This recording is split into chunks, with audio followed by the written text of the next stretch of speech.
Hi, this is Michelle. We're going to be making tissue paper cherry blossoms. You're going to need some very basic supplies: glue, tissue paper, and an old dry branch.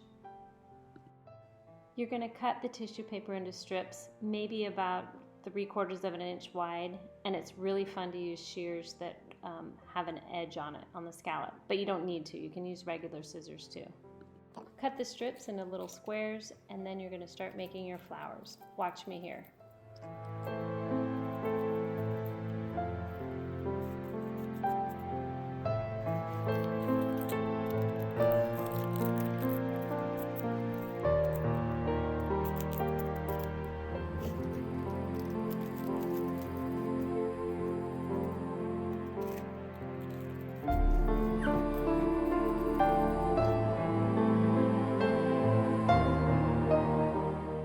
Make a bunch and don't be too particular.